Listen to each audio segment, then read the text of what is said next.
If you're outside the hall, I would like to request us to come back in, please.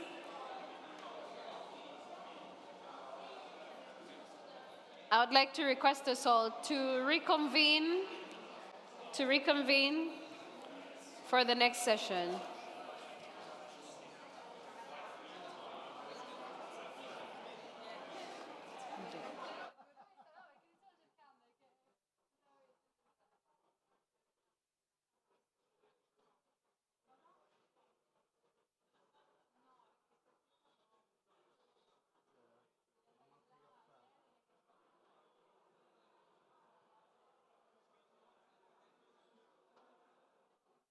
What do we think of when we say Africa?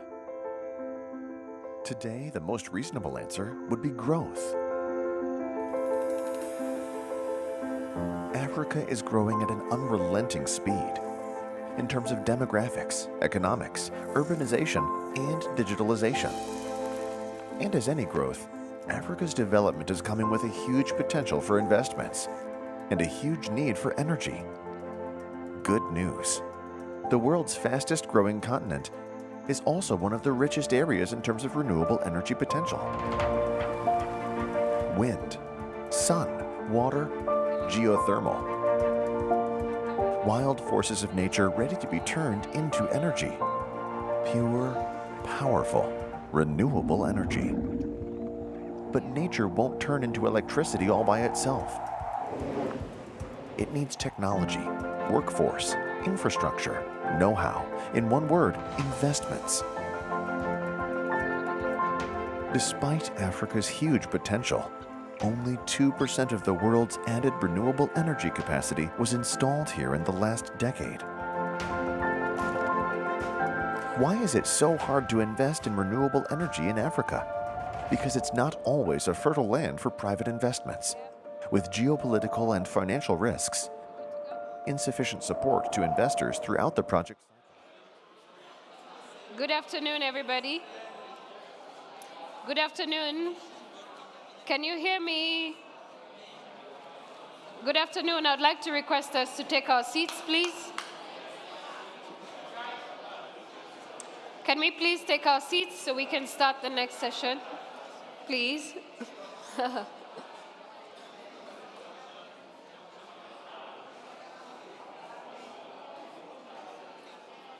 Good afternoon. I can't hear you. I can't hear you, ladies and gentlemen. Good afternoon.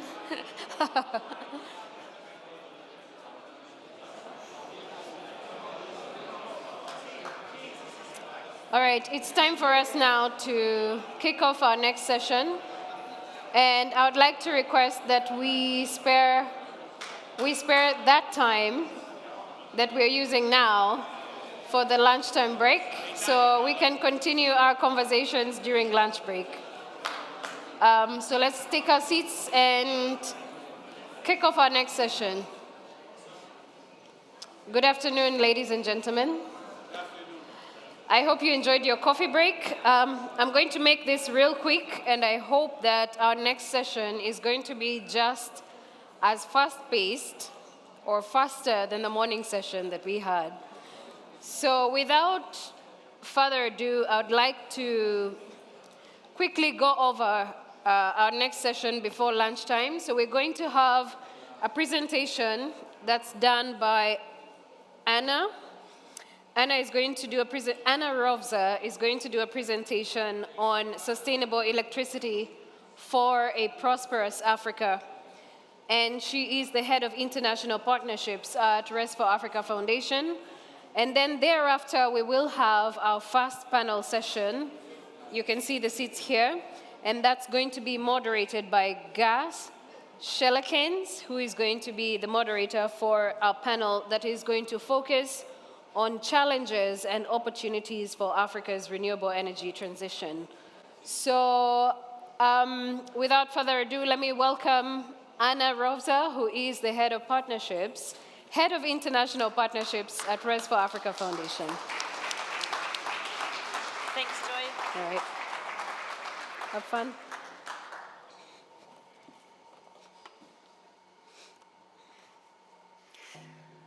Good afternoon. I hope the sound works well. Pleasure to be here with you today. A 10 years anniversary is an ideal opportunity to look backwards, seeing what we've done in order to define where we're going next. This is how RES4Africa has considered this particular milestone, reflecting on a decade of action and engagement, taking stock of just how much our renewable energy world has changed in the process, and setting an agenda for action going forward. It is in this spirit of reflection that RES4Africa has not just gathered this meeting here today, but also gathered a report in order to reflect those insights within that. It's the 5th flagship publication that we're launching here today. I will, of course, leave the details to your reading, but I'd like to share a couple of insights because they will set the tone for the discussions that Gus and Joy will take forward here. Let's start very briefly by looking back. Now, much has already been said, of course, by Roberto, by our distinguished panels, but it's important to see just how much this world has changed, because I'd like you to all mentally travel back to 2012. Think about the context we were in and the discussions we were having. The world was coming out of a financial recession. We were in the midst of a euro crisis. North African countries were growing tremendously and seeking to find the infrastructure to support that. We were seeing social uprisings, known as the Arab Spring. We were seeing renewable energy targets being set by European countries, starting to take its 20-20-20 targets, if you'll remember those. We were seeing the Energiewende setting things in motion, enabling policies like feed-in tariffs, net metering. Renewable energy was in its infancy. The cost levels were nowhere what we know today, and there wasn't a net zero target in sight. Since then, renewables have become a success story of the 2010s. We all know this graph. The cost of solar PV has reduced by 85%, onshore wind and offshore wind by 48% and 52% respectively, becoming cost competitive with the conventional energy sources for electricity around the world. What happened in Africa is that Africa also in that decade became a center of growth, growing population, increasingly young, increasingly urbanizing, but we were seeing extremely rapid economic growth in many of the African countries across the continent.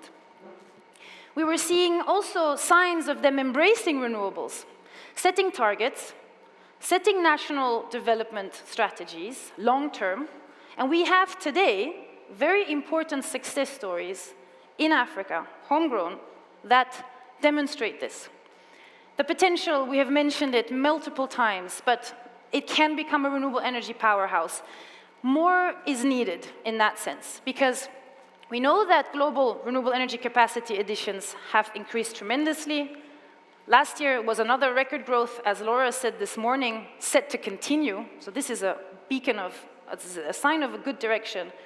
But only 2% of that has happened in Africa. And as we move forward, it's going to be very important for us to understand why that is. Let's fast forward to today. What is the context that we're all operating in today? To not repeat, but essentially, we're moving towards a momentum of global energy transitions.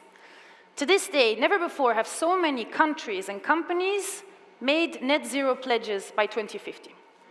More than 70% of global GDP is now committed to becoming carbon neutral by mid this century.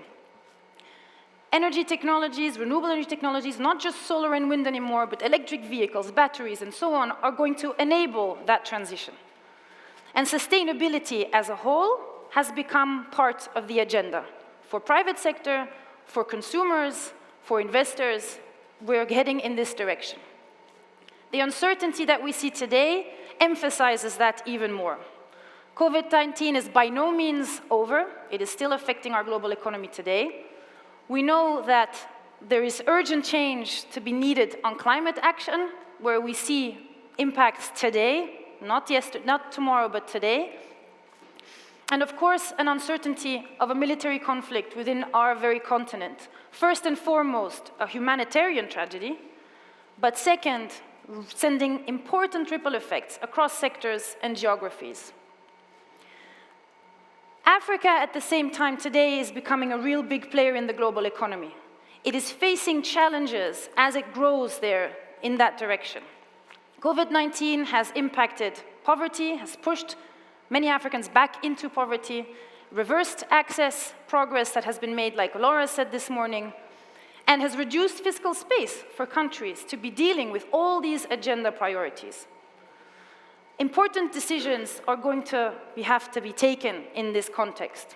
And that is, of course, important within not just the context of climate change, contributions and decarbonization, but also for the pathways of energy. Because the challenges to overcome, while not exhaustive, are large.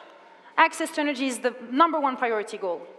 This is the only region in the world where this number is going up. As Africa expands, its energy demand growth will expand with it. It needs to see a vast increase in infrastructure that's reliable, affordable, and sustainable to accompany that, so that we can reap the economic benefits from that. Africa today has an important energy sector that's existing. We need to remember that. There are enormous and important producer economies across Africa that rely on their sectors for employment, for export revenue, for fiscal maneuvering. And this is important as well as we see nascent producers trying to define their pathways ahead. And of course, access to finance. There is no lack of finance per se, but accessing it is difficult in African countries. Cost of capital, which is important in capital-intensive investments like energy, can sometimes be up to 7 times more expensive in African countries than in industrialized economies as our own. That's why these important energy decisions that are ahead are key. How we're going to fix SDG 7, how we're going to meet that energy demand growth and build a reliable power system around this, bringing the conventional energy sector into a transition logic, stepping up the financing gap, and make sure that we maintain on these SDGs and these COP commitments that African countries have set for themselves. A narrative for a just and inclusive energy transition emerges from this. It's important for us to know what net zero means for Africa, to think about that, to keep that in mind as countries, of course, define their own pathways ahead. In there is an important part for balancing out decarbonization with development. But when we look at renewables, we see that those goals are not mutually exclusive. In fact, they are compatible. And renewables can be, in our view, a central ingredient within those pathways going forward. They reflect new opportunities for productive capacity, whether it is in renewables, whether it is in the critical minerals that support and this entire new global economy that is emerging in terms of energy. And of course, the potential. Some numbers show us that up to 8 million jobs can be created in Africa alone on renewables by 2040. Laura this morning said 80% of electricity demand can be met by solar and wind in the coming decades. So a huge scale-up in investment is needed, and of course, private sector needs to come in. We remember this 2% number, and it's important to remember this because there are reasons why private sector is willing but waiting. And in that sense, this is where we need to be working forward, to make the high-risk perceptions, reduce them, so that we have private sector coming in from the sidelines and scaling up this tremendous number. And that is where we see investment barriers that need to be overcome. We've done much analysis around this in RES4Africa that, of course, we have discussed already and that the panels will certainly highlight and pinpoint further. But that is essentially where we read the setting from and how we define our needs going forward, because we are looking forward. Our perspective shows us that we need to make sure that we keep the energy transition dialogues focused on the realities of renewables and the benefits. This is a continuous exercise. This never stops. We need to make sure that this policy and regulatory discussion keeps being focused on what actually works, because the success stories exist. We've mentioned them: Morocco, Egypt, Kenya, Senegal, South Africa, and so on. We need to bridge that investment gap in Africa. Make sure we mitigate the risks that exist to crowd in the private sector. We need to create Africa's energy sector of tomorrow and its leaders that will take that forward through capacity building and training. And last but not least, we need to create the enabling ecosystem around this. Generation capacity is one thing, but we need to create the infrastructure that will help us bring that energy to where it needs to go. Grids, networks, distributions, and so on. And that's where our action areas come in. This is our agenda for dynamic growth, for dynamic action going forward, where we raise awareness, we continue to focus on policy regulatory environments, scaling up the finance as is necessary, a big focus on capacity building, as was already mentioned multiple times today, and this supporting infrastructure as we roll this out. We are already working on these elements through specific initiatives that correspond to each of these needs. And of course, none of this can be done alone. None of the progress that was achieved in the past 10 years can be ascribed to any actor or any external factor. The same will be true of the coming years. And it is in that spirit, again, that we meet here today, that of course the discussions by Gus and Joy will be taken forward to see how we can actually start to deliver within these areas of work. All of that is in the flagship publication. I hope this has given you a bit of a preview of that, and I thank you very much for your attention today.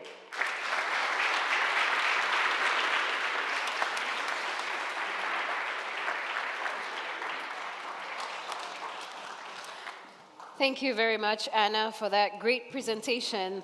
And I love that you talked about transformative action. That's what needs to happen in Africa over the next 10 years, because the pace at which Africa is developing, the pace at which Africa developed the last 10 years is not the same pace at which it is going to develop over the next 10 years. If anything, the COVID-19 pandemic has taught Africa that the rest of the world has moved way forward, and if the pace is not fastened enough, then Africa is going to still lag behind. And so having an energy transition that suits everybody for Africa is what's going to push us forward.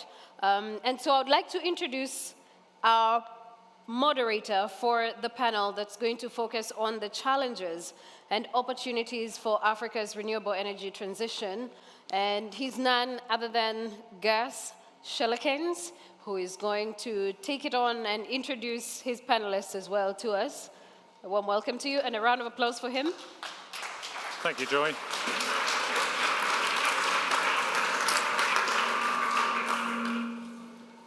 Thank you very much, Joy. Distinguished guests, ladies and gentlemen, good afternoon. I'm Gus Schellekens, your moderator for the panel today. If I can invite my panelists to join me as I introduce you, then we can get stuck into the debate. Firstly, we have Rana Adib, the Executive Director for REN21. Thank you. We have Paulo Suarez, the CEO for onshore South Europe, Africa, and Latin America from Siemens Gamesa.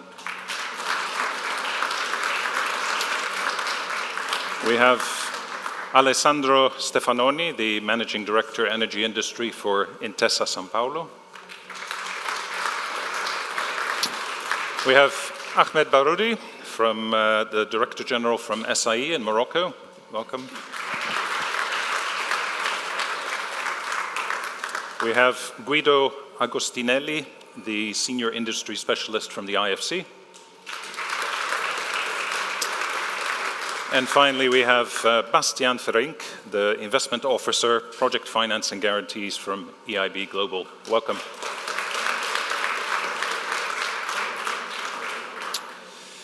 So, my thanks to RES4Africa for arranging the debate today, and also to you, the audience, for engaging with us. And I'm joined today by a very talented panel to explore in more detail some of the things we've heard earlier today.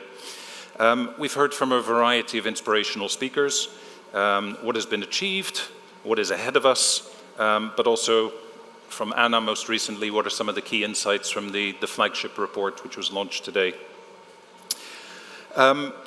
What I'd like to do with the panel is really to dig a bit deeper into this and to apply more of a practical lens to the discussion. infused by questions like, what is the best way to accelerate this agenda, which we all believe in and we want to see happen?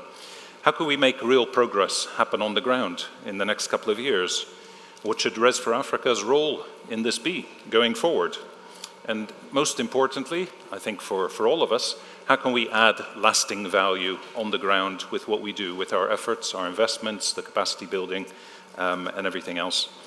So I have three broad questions for the panel, and we'll work our way through this and explore those in more detail with these thoughts in mind. The first one is really around the changes and the challenges in Africa. 10 years is a long time. A lot has changed. We still have some challenges that are left at the moment. How has the narrative changed around renewable energy? What is the awareness? And I'd like to start, I guess, with the big picture from you, Rana, looking at Africa as a whole, and then move to our colleagues from the investment community, and then finally more the private sector focus. So in the words of Joy, very short, very brief, and then we'll move our way down the panel. Over to you, Rana. Okay, thank you so much. Just from Rent on one side, we have really followed, we're following globally what is happening on renewable energy worldwide, whether it is market trends, investment policy trends. If I'm looking back 10 years, honestly, on the African continent, I would say like 98% of the discussion 10 years ago was renewable energy for rural electrification. And this was solar home systems. Probably 6 years ago, it evolved into mini-grids, and I think today we're clearly in a very different sphere because African countries understand that renewable energy will and needs to become the backbone of the energy systems of the economies and societies. So I think that's something which is really a massive difference. Also globally, we have, 10 years ago, we had 19 countries that had a renewable electricity policy in place. Today, it's almost 150 countries. So we really see that renewable energy today is a norm. And I think that is something which needs to be clear. Now, the way we see it, and we have not heard it so much this morning, but I think when we speak about Africa, we need to talk about this. Obviously, renewable energy is still continuing to compete with fossil fuel. 115 countries continue to subsidize fossil fuel. And that is something which is massively deteriorating the potential of renewable energy, which is today the least cost option. And that is also something which requires a more differentiated discussion, I think, today on the situation of every country. So it is very clear we will need to decarbonize 2050 ahead. It is clear that the focus on the African continent is to have energy for energy services, basic energy services, for economic development, for industrialization. But it's also clear that we don't have one Africa, but we have many countries that have different resources, that have different natural gas resources and can become net exporters or are net exporters, that have different potential to have renewable energy for own use or for export also. And that is something where I feel today we are really in this era where we need to have those differentiated discussion about renewable energy, not only in the energy access context, but really at the basis for anything we're doing.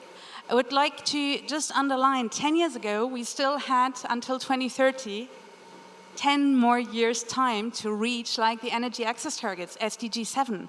Today we're speaking about 8 years, and I think that's the other part. The urgency is really something which has come into the whole discussions, and I think that's also why this question on how can we move to action is fundamental.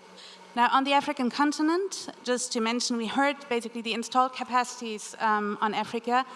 In 2020, on the African continent, when we're looking at renewable electricity and fuels, less than 2% of the investment went to sub-Saharan Africa. And I think this is clearly where the crux is today. We need to make sure, and that's why I think like these guarantee mechanisms are fundamental. There's a lot of, maybe another observation, lots of great African players, whether it is small and medium enterprises, and they need access to capital. So we need to have alliances here, which are fundamental. Okay. We save some for later, maybe as well, Rana. Thank you. Yeah, I just thought like you seem to wave at me. You can keep going, I'm sure, here. but you don't want to share everything immediately. So I'd like to turn to our finance colleagues briefly, in particular Guido and Bas. and ask for your views as well. You know, a quick reflection on the progress so far, but also perhaps what's left today that we need to address. Guido, if you'd like to go first. Of course, if we're looking at what has happened over the past 10 years, I mean, this has already been said a number of times, but one thing we really need to start with is how cheap renewable energies have become, and how this has basically turned the equilibrium between what is feasible and what is not. 10 years ago, we needed subsidies. As of today, we only need enabling regulations, and this, I think, it's a massive change.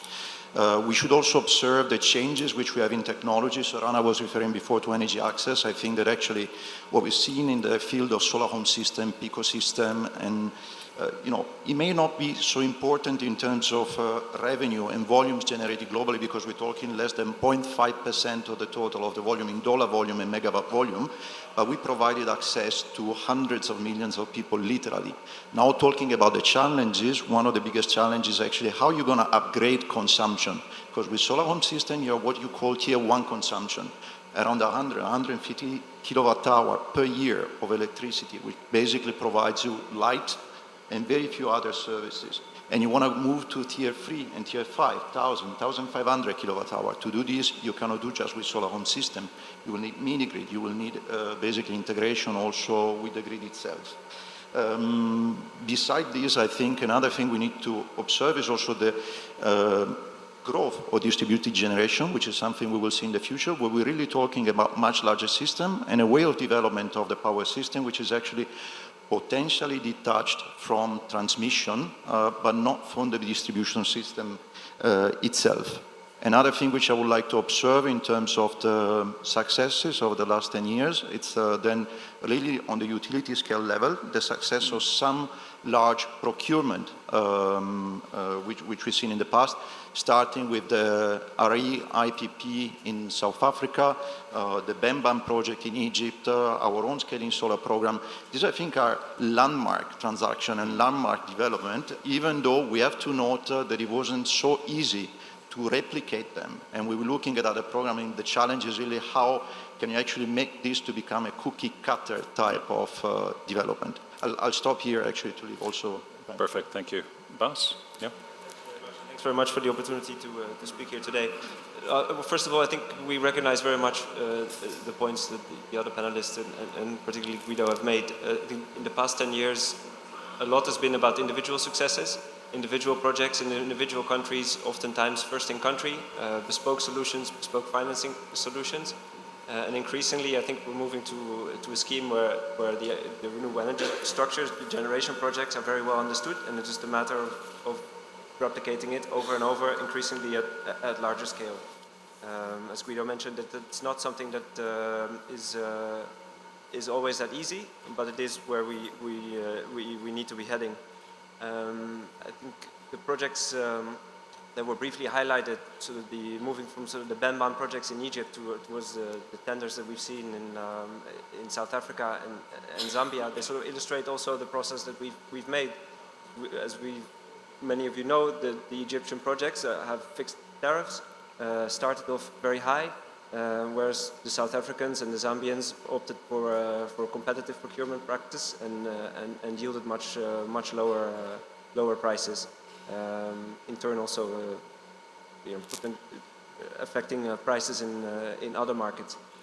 I think so there was this sort of myth that Africa is different, that the markets in Africa are different, and yes, of course, there are very large differences.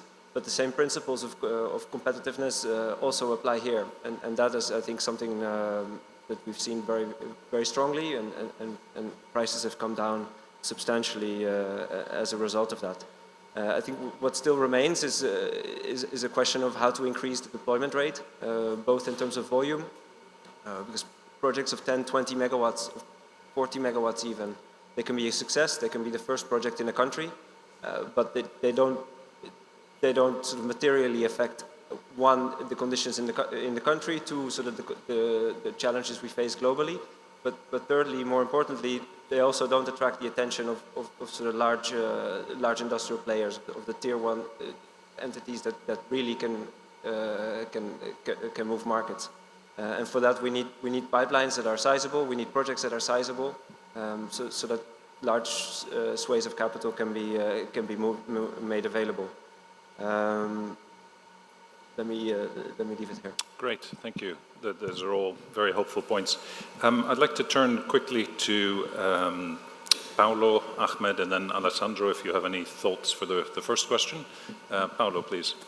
Yes, for me, the two main challenges, the two main changes that we had that has actually enabled to get us where we are. There was number one is auction as a mechanism for PPAs, because auction is one of the ways you have to significantly reduce the price of or the value of those PPAs. And I think this is very important. Second, linked to this is the progressive introduction of the private sector. In my view, governments still do not have the capability, financial capability to invest in infrastructure projects of large size. Private sector is very important on this. So those two things link one to the other, and that's what makes it possible, in my view, and was the biggest change that we had in the last 10 years. That's great. No, fantastic. Thank you. I agree.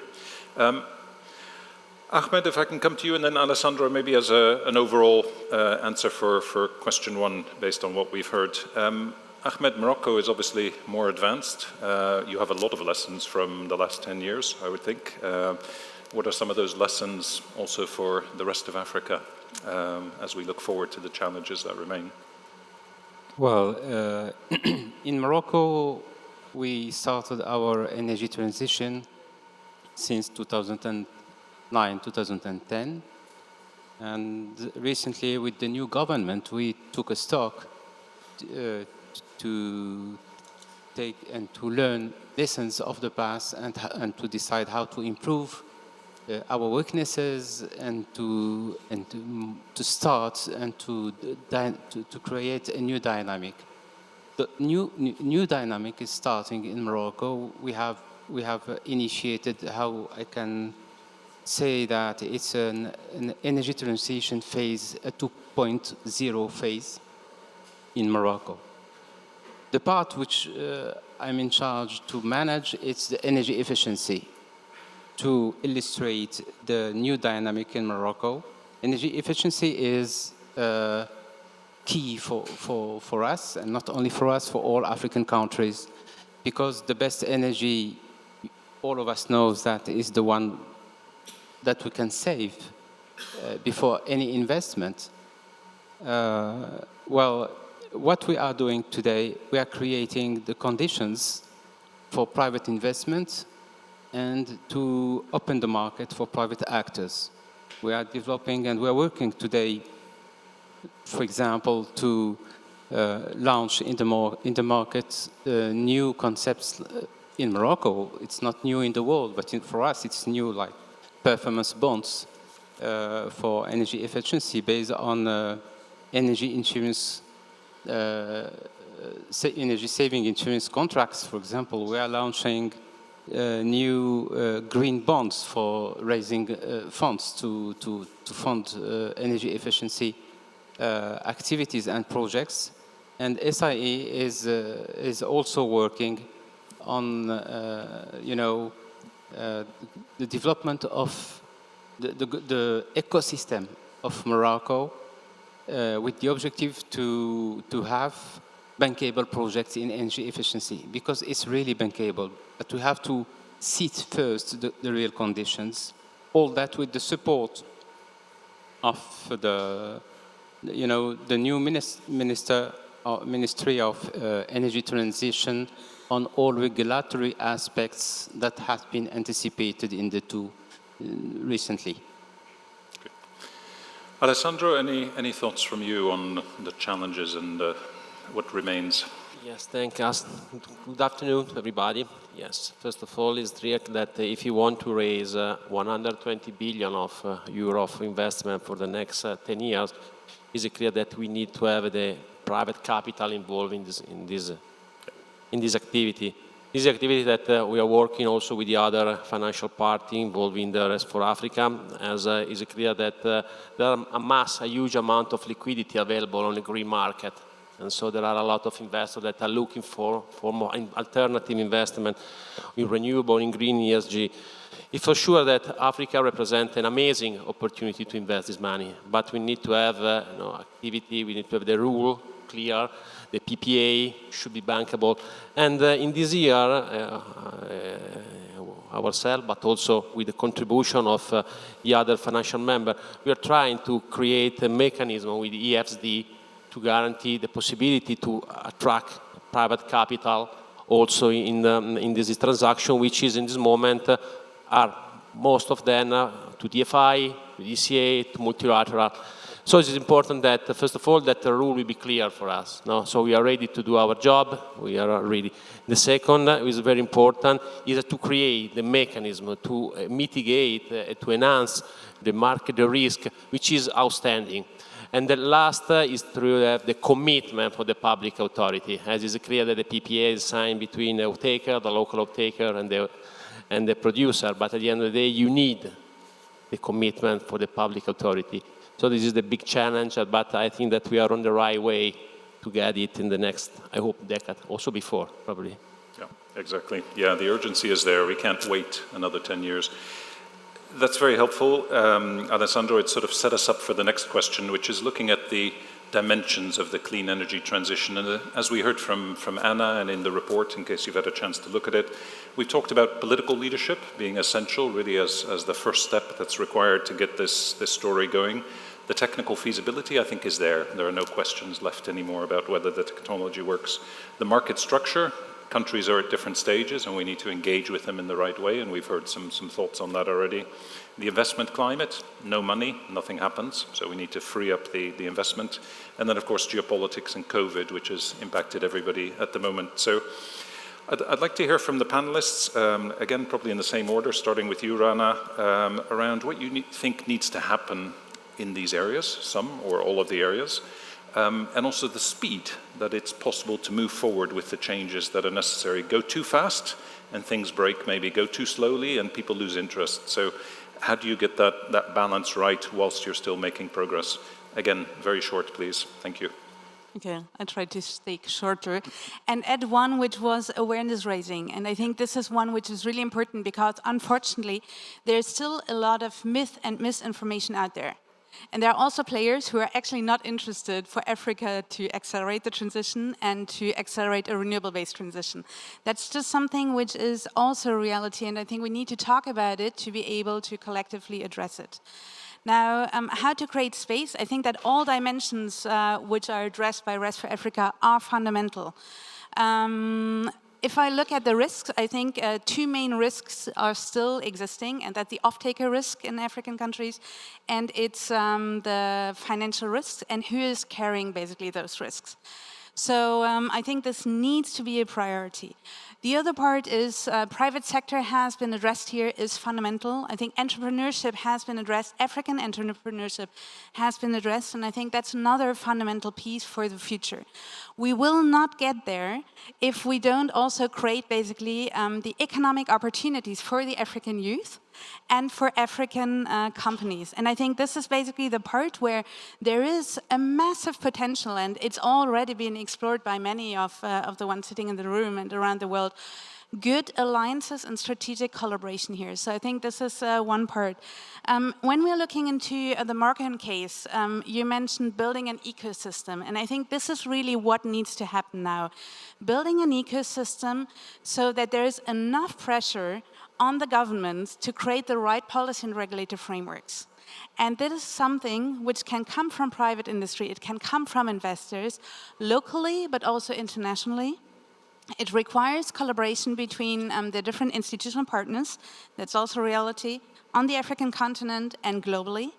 And it requires to really inspire and make the populations understand, youth understand that their future lies in renewable energy, because policymakers are interested to be re-elected. And I'll end on one aspect. I think cities need to be at the heart of the discussion. We heard it this morning.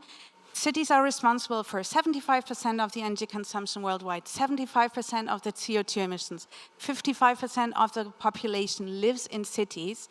And let's be honest, when we're looking at the current energy prices, where are the city voices? They can directly have an impact on how energy is consumed. on energy saving in buildings, in transportation and urban planning. So I think this is clearly a stronger integration and empowerment of cities to drive the transition in Africa. Thank you, Rana. That's a fantastic overview. I'd like to turn to our finance colleagues again, Guido, Bas, Alessandro, for your thoughts in terms of the different dimensions and where we need to focus and what speed might be possible. I think in general the transition in Africa will actually happen through two strategic paths, and one is actually the one of large infrastructure, public procurement, utility scale power plants. The other one is, I truly believe, is going to be the one with distributed generation. I assume that the other panelists will also spend some time in utility scale, so maybe I'll insist a little bit more on what needs to happen for the distribution system. On one end, we need really enabling regulations. As I mentioned before, it's no longer a matter of economics, it's really a matter of having regulation that allows this to happen.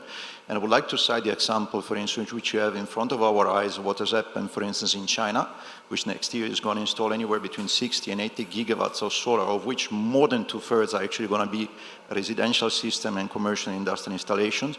Brazil, where we're talking of 17 gigawatt, of which around 11 to 12 are going to be distributed generations. Vietnam, 9 gigawatts, same story.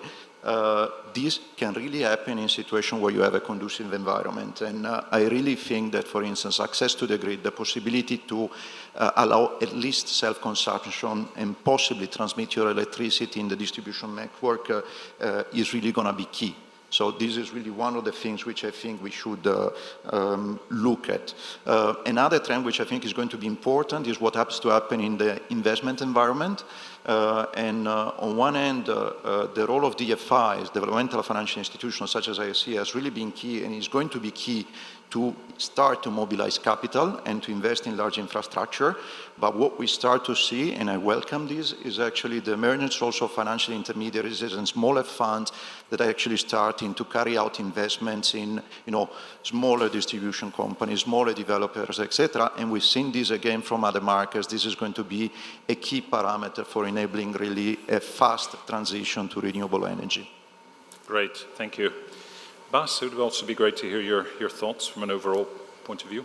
Yeah, no, thanks very much. I think if we look more on the utility scale side of things, I mean, these projects, they need somebody to pay for it. It's sort of an obvious point. This can be utilities, this can be large corporates, this potentially in the future can be export. If we zoom in at the utility purchasing this electricity, clearly you need financially healthy utilities, and that, as we mentioned, often is not the case and is a complicated puzzle to solve. In part, it has to do with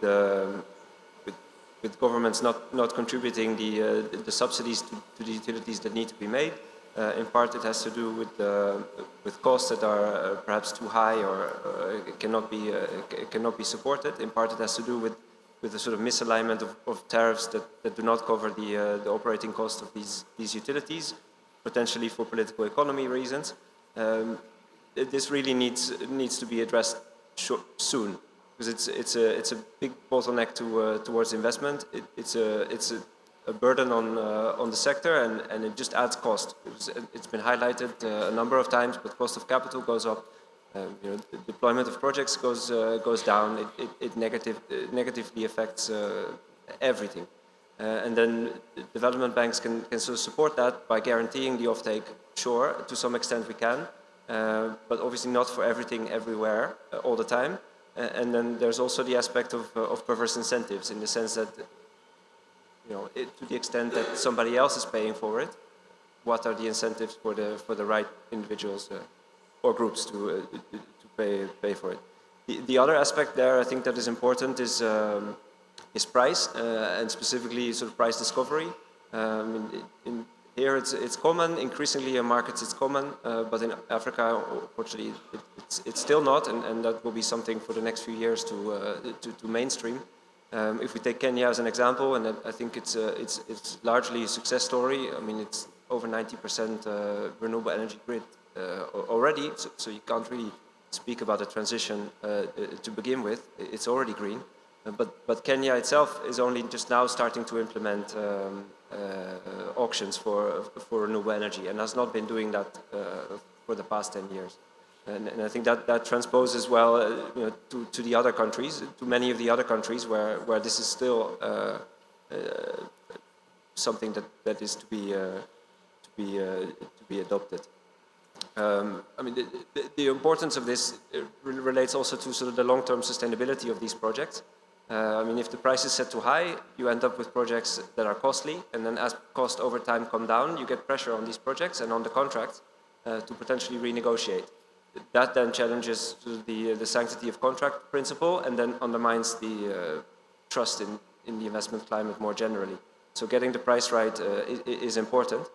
I think increasingly we also see sort of the opposite negative effect in that competition forces have been in some cases so strong that prices have come down so much, sort of expectations on the basis of expectations of future price reductions, that projects don't get realized. For whatever reason, prices are not declining as fast as people expect. At the moment, actually increasing. And then projects get halted or terminated altogether. And that's all losing valuable time that we don't have. I mean, these projects have taken years to bring to market, then they've been on hold for years, and then if they get terminated, that's 2, 3, 5+ years that have been lost. Yeah, thank you. Thank you for that. The story side is very important. Alessandro, from your point of view. I believe that in this moment there is a right mix of things which are, the price of energy is increasing, whereas also the price of the manufacturer is increasing too, driven from the inflation on the raw material.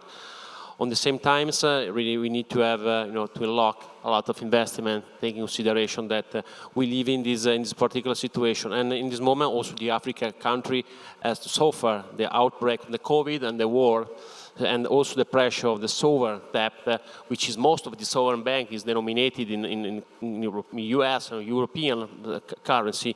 We have to try to help to manage our situation. Is it clear that if you look at which is the experience in the much more developed country, like for example in European or the Nordics, there is a big question, there is a proximity between the producer and the consumer, as there are a utility which sign long-term PPA with a producer, we produce energy from wind or from solar, and we are on the opposite. As in the development country, we need to have a big off-taker which take 100% of the liability of buy energy and resell the energy to the final consumer.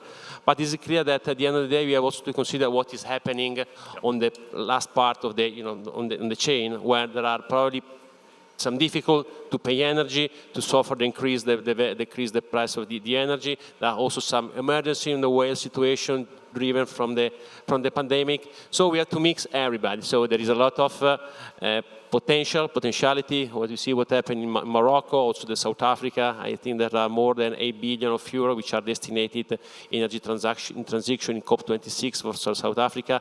So it's very important to combine all these efforts, considering that the macroeconomic situation in Africa is changing fastly, much more fastly than what happened in Europe. Yeah, very important points. Let's turn to the private sector view, and Paolo, maybe we can start with you, and then Ahmed again. Yeah, I see basically 4 things that are, in my view, very important. First of all, I think we need to look for more equitable distribution of risk. And I'm not talking about financial risk, I'm talking about execution risk. So we're going to implement or execute a wind farm in Ethiopia in mid of civil unrest with COVID-19, with contractors who do not want to go there, with people that we needed to send there to provide support to the team implementing those wind farms. I think this risk is not equally distributed. I think one part takes a lot more than the other part, and that we needed to find a solution. Second issue is, I think we still needed to improve a lot on the regulatory framework and the dialogue between private sector and the public sector, especially in those countries where the generation infrastructure is still a monopoly. So there's a lot of countries in Africa where this dialogue has not yet happened. Yeah. Third, I think we need, many of our colleagues have talked about the grid infrastructure. would like to talk about the grid infrastructures in a little bit different way. It's not the grid infrastructure for the short-term connection of the wind farms or the solar farms that I'm building. It's the grid connection that you enable me to go to the next big thing, which is hybrid systems. Is wind, solar, battery, hydrogen, whatever comes. So that needs to be looked at, in my view, with a little bit more longer term. And then finally, bankable solutions. I'm not talking about PPA only. The financial structure for project investment in Africa is extremely complicated and complex, and that needs to be simplified, because that also goes back to your risk.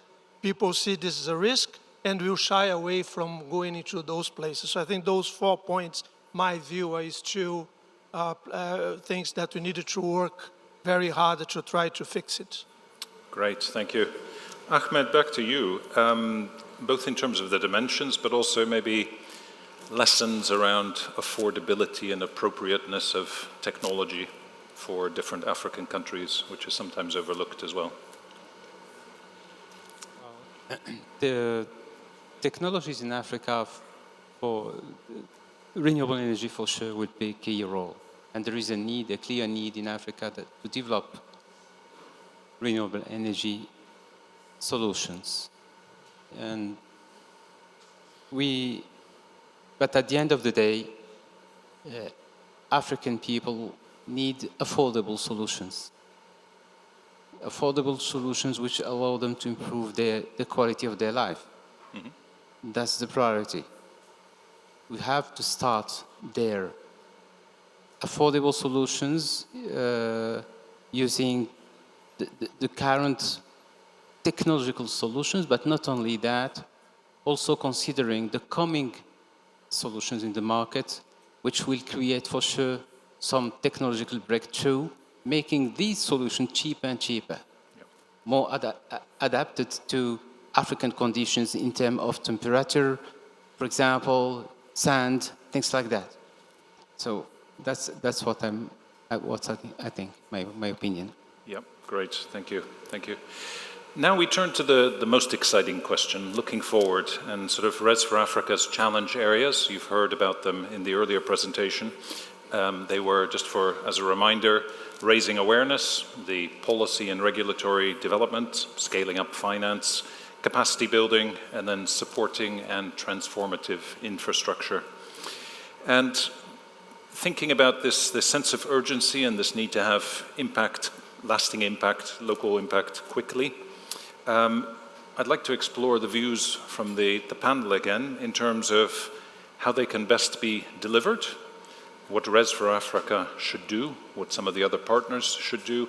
How do we bring this together to really make this happen in the next couple of years across one or all of these areas, whichever ones you feel comfortable talking about?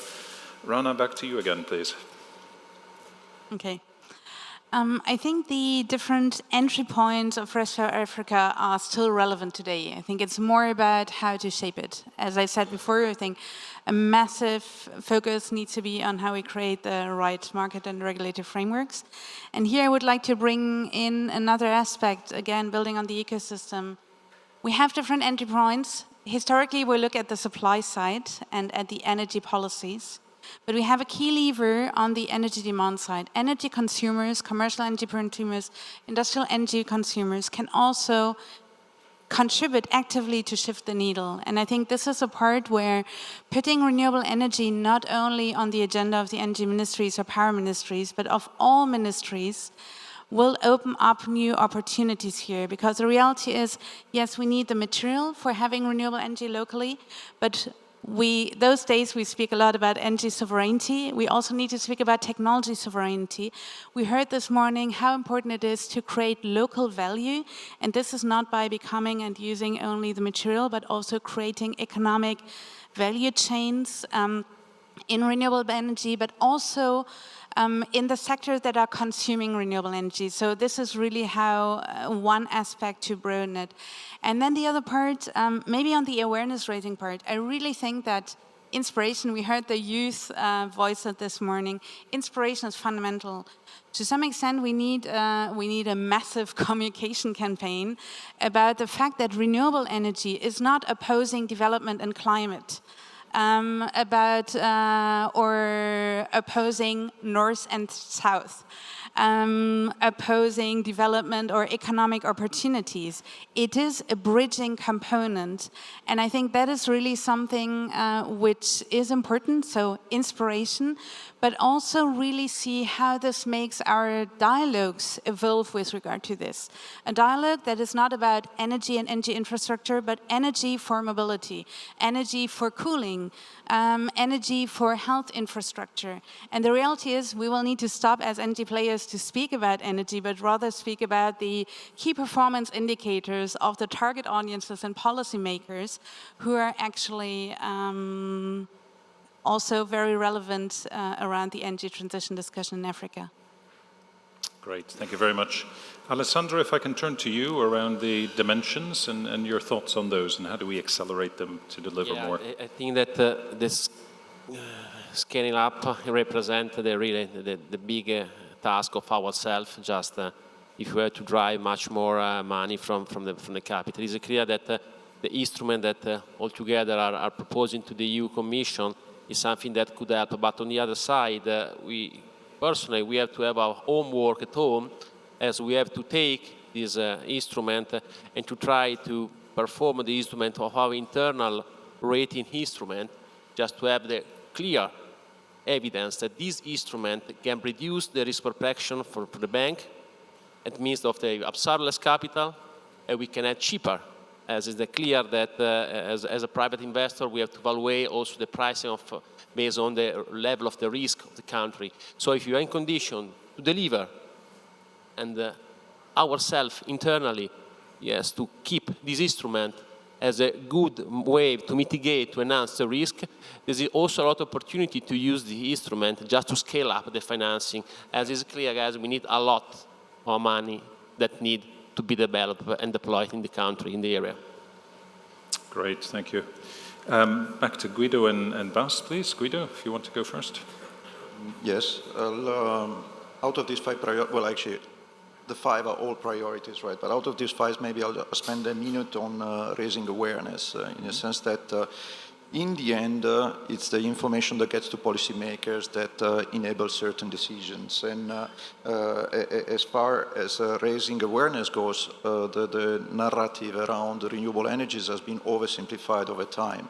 So 10 years ago, we actually had the problem that regulators and governmental stakeholders wouldn't buy into the idea that investing in renewables would be an economic decision. And after 10 years, we are almost at the opposite. Well, there's still people who's not convinced, but we also have governments that have expectation that they should get very cheap tariff, notwithstanding maybe, for instance, a risk regulatory environment. And so you have difficulties to explain why you could get, in some cases, a tariff of 2 to 3 cents a kilowatt hour, in other cases, with a lot of other parameters very similar. Actually, the price may be twice as much. So I think really that communicating and trying not to oversimplify this and managing the expectation is really, really going to be crucial, particularly at a conjunction now where with disruption in supply chains, we also start to see increase in prices. This is actually going to be temporary for the next 2 to 3 years, but it's going to produce some volatility. And in a system where actually we also have problems with fossil fuels and with the cost of fossil fuels. So all of this really needs to be explained. And in this sense, I think raising awareness is going to be key, not to produce a counter effect as you're trying to develop renewables. Yeah, no, I agree completely. Bas, please. I mean, on the awareness side, I'll be brief. I think indeed, as Anna mentioned earlier, this is really a matter of reinforcing the message over and over and over again. I think we can safely assume that those with vested interest in the old technologies will be doing the same. I think we have to avoid the illusion that the people we speak with on a daily basis that may have already bought into these ideas that represents everybody. It's really a continuous exercise.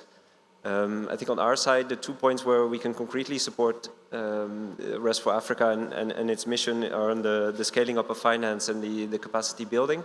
Perhaps our core business more on the scaling up of finance side. I think in the next period we'll be working together with CDP and FMO towards obtaining guarantees from the European Commission under the EFSD Plus window that Deputy Director General Koundoens highlighted earlier.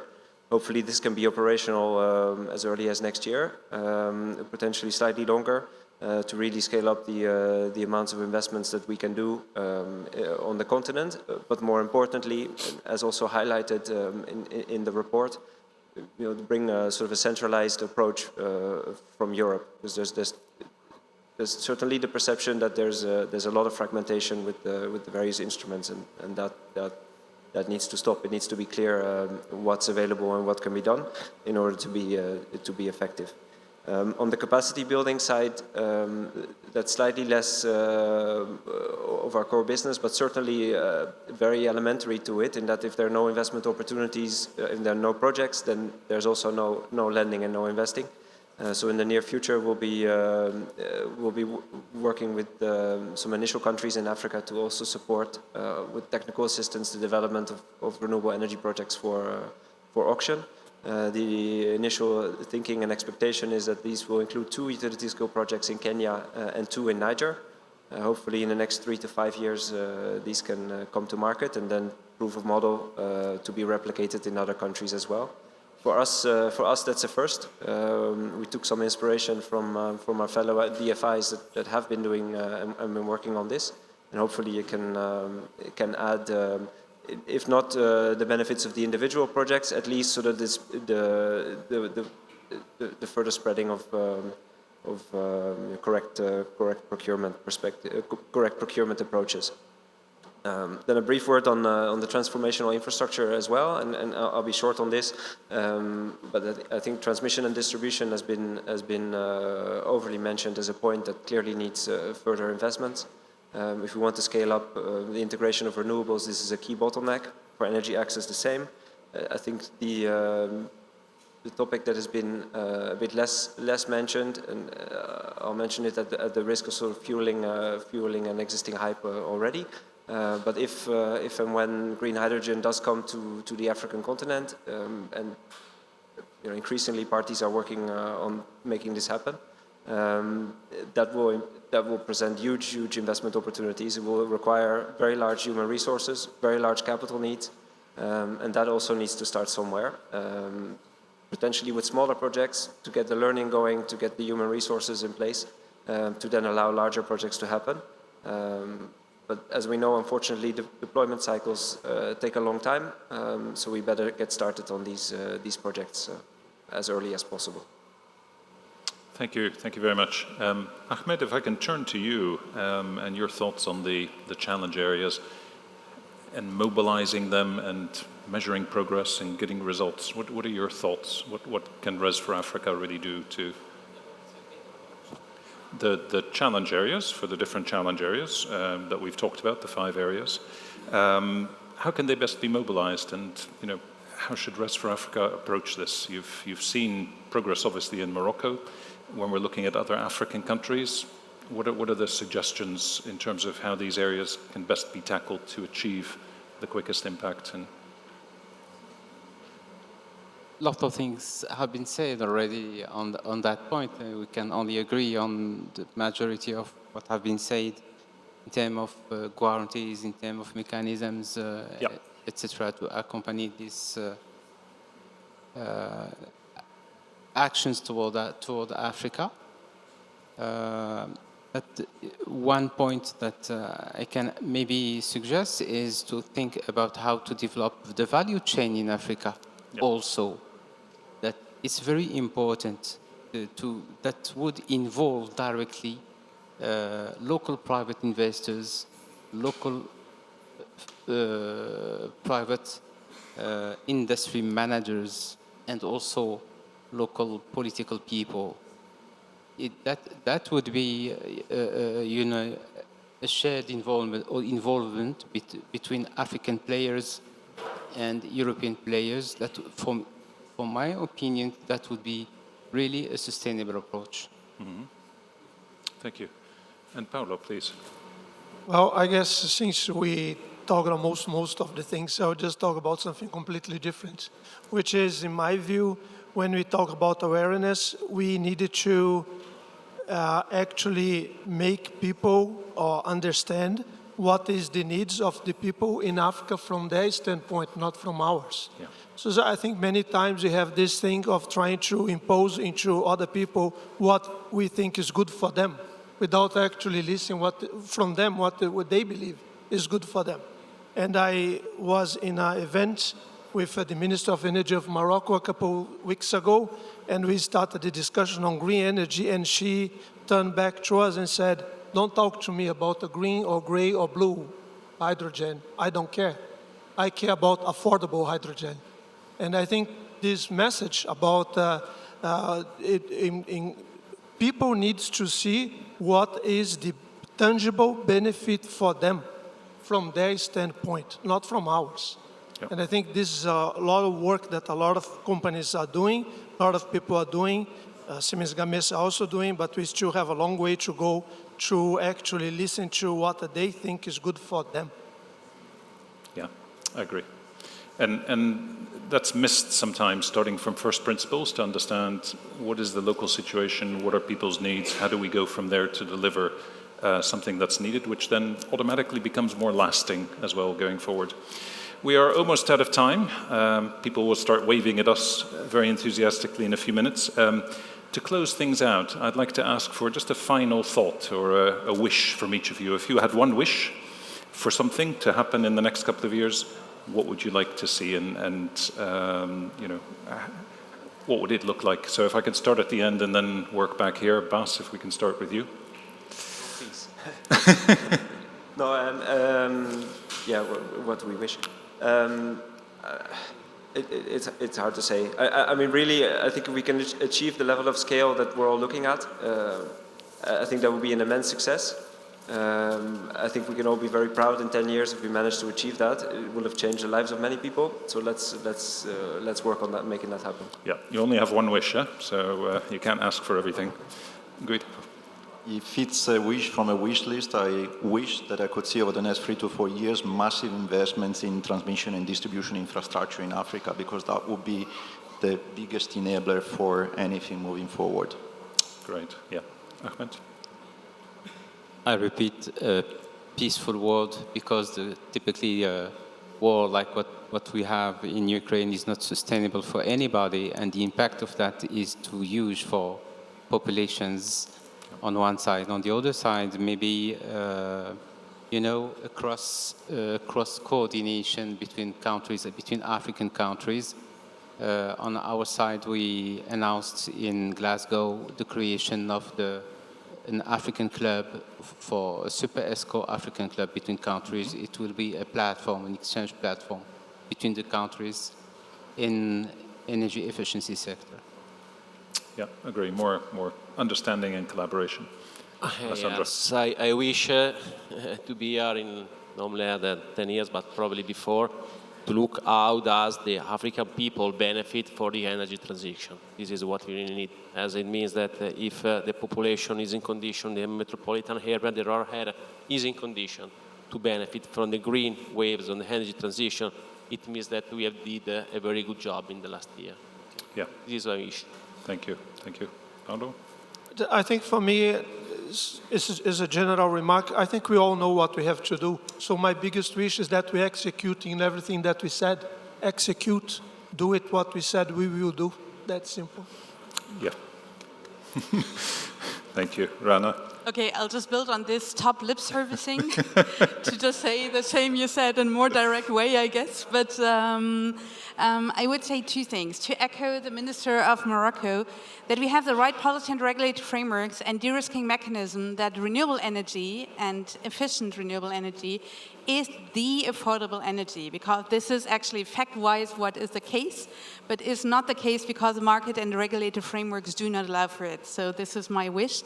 And the other wish is that as a result, renewable energy will contribute massively to economic opportunities on the African continent, industrialization, to become directly a contributor to GDP, whether in the renewable sector or energy consuming sectors, but also largest job creators, because I think this is what is fundamental if we have, again, a global perspective, focusing on security and development. Great, thank you. Thank you to my panelists for their insight. My takeaway is we do have everything we need. We just need to get on and do it. I hope to reconvene with some or all of you in a few years to check on progress that we've made. But in the meantime, thank you all very much for your contribution, and thank you to the audience as well. And back to Joy.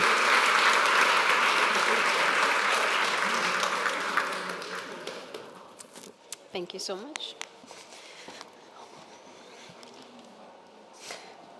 Another round of applause for our panelists, please.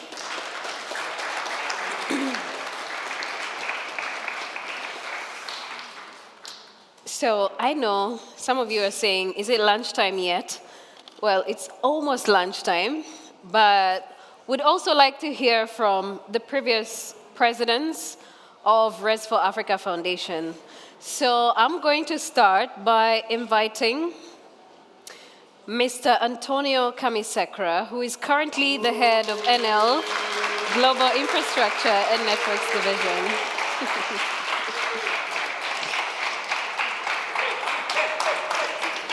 It's lunchtime, so I will be very brief. 10 years, it's a long period of time.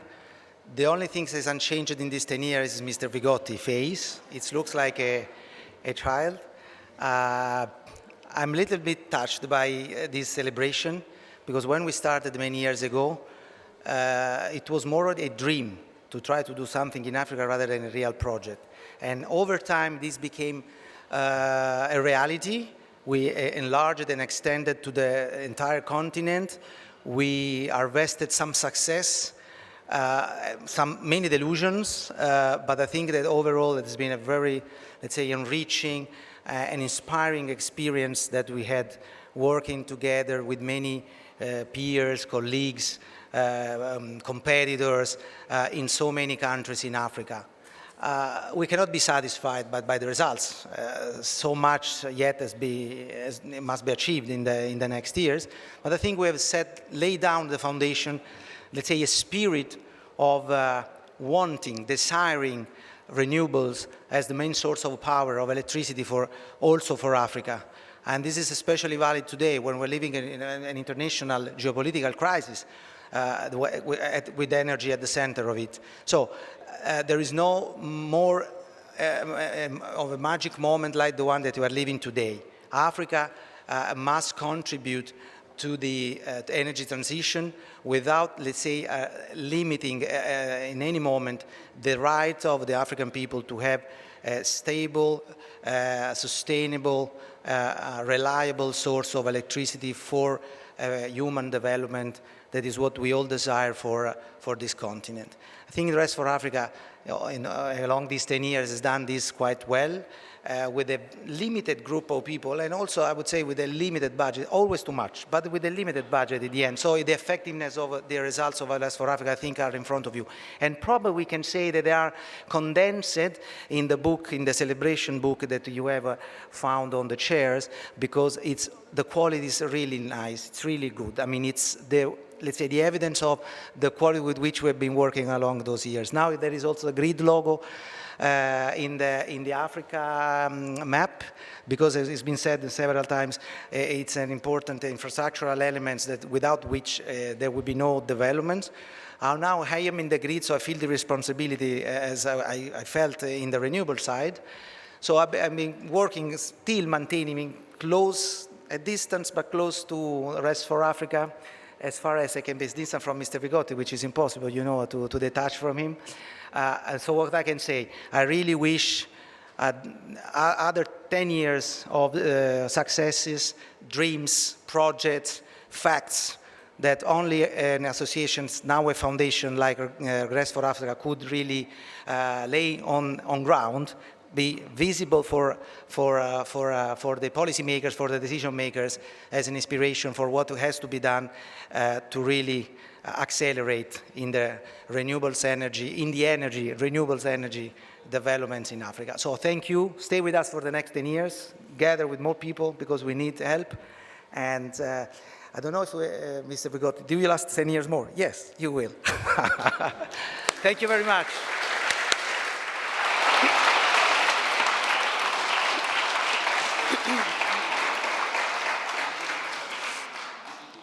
Thank you so much, Mr. Kamisekera. And yes, I think Mr. Vigotti is here for the next 10 years or more, but probably 40 years. Who knows? And now, ladies and gentlemen, Mr.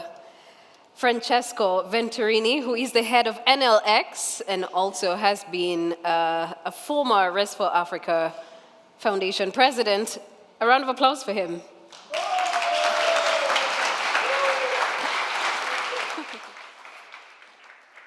More. Oh. Hola, starting from here all the way down there. Mr. Vigotti, I don't know how you were able to replicate the African climate in Rome.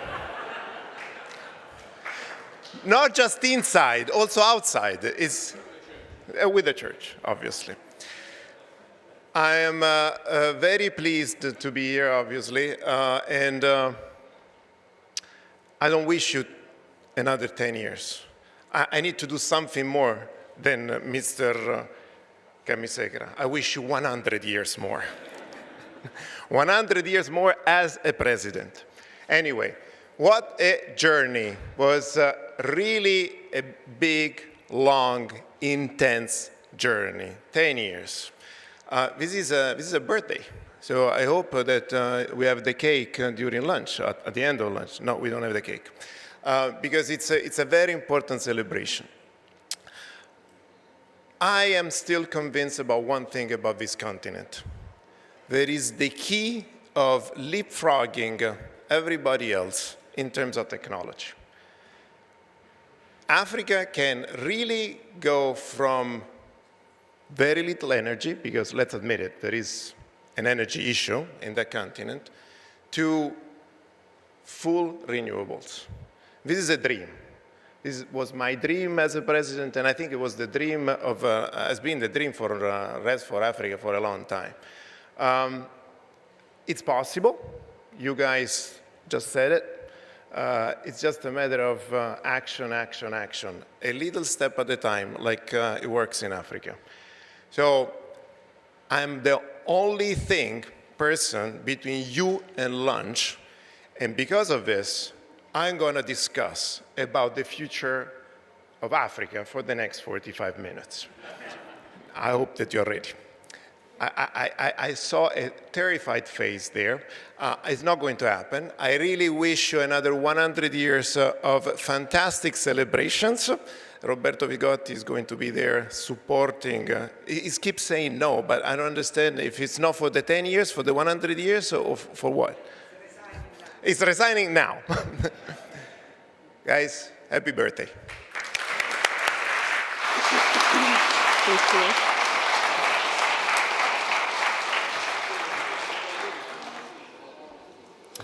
All right, it's lunchtime now. And before we go for lunch, let me just quickly take us through what's going to happen in the afternoon. So we're going to have lunch for the next the next hour and a half, and then we'll be back here at exactly 3 o'clock. And then we'll have a presentation from Yasmina Hojic, who is from PricewaterhouseCoopers. And then thereafter, we'll also have remarks from Africa Development Bank's Director for Renewable Energy and Energy Efficiency. And then we'll have panel 2, which I'm sure you don't want to miss out on, because we have panelists who are going to speak into the future, setting priorities for the coming years of renewable energy transition for the African continent. So I would like for us to enjoy our lunch and then come back here filled up with energy to take us through the next session. Thank you so much.